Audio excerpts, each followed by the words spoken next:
ఉంది, ఇట్లా dark room వేస్తున్నారు, ఆ విగ్గు తీసుకొచ్చుకొని మనం దయ్యం వేసం వేస్తే బాగుంటుంది అని చెప్పేసి ఆ విగ్గు పెట్టుకొని స్కూల్లో డార్క్ రూమ్లో దయ్యం వేషమే వేసిన నేను. ఓకే. ఆ స్కూల్ సైన్స్ ఫేర్ మొత్తానికి మా అందరూ స్కూల్ మొత్తం గ్రౌండ్ ఫ్లోర్లో ఈ డార్క్ రూమ్ పెట్టినుండే.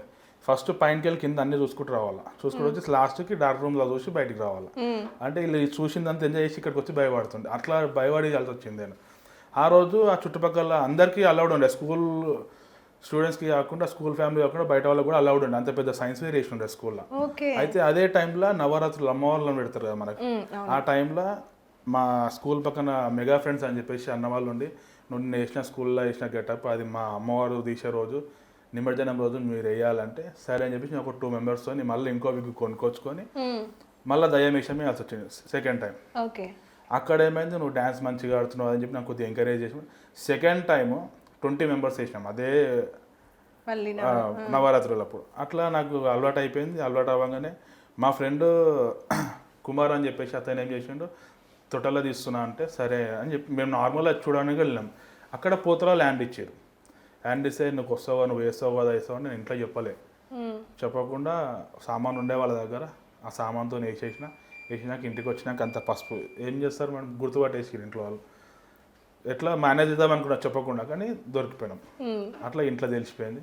ఏమన్నారు అంటే ఇంట్లో నేను దయ్యం వేషాలు ఇట్లా 2 టైమ్స్ వేసినా మేడం, అదే అనుకున్నారని పోతురాదు అనుకోలేదు.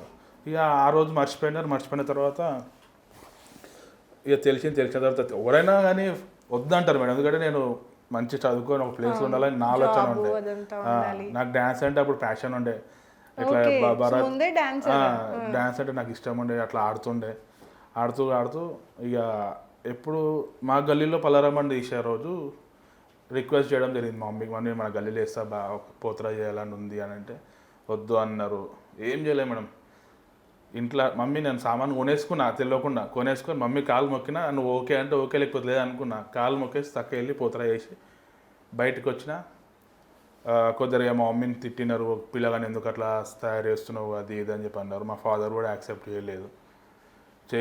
నేను అయినా వేసిన తర్వాత నన్ను ఎవరైతే మా మమ్మీకి వద్దు ఎందుకు నీ కొడుకుని ఖరాబ్ చేస్తున్నావు అదే అని చెప్పి అన్నారు. అంటే నేను అప్పుడు గెటప్ వేసుకుంటా రూమ్లో ఉన్నా, ఎవరైతే తిట్టినారో వాళ్ళు ఇంటి ముందుకు వచ్చాక కాలు మొక్కి నీళ్ళు పోసారు కాళ్ళకి.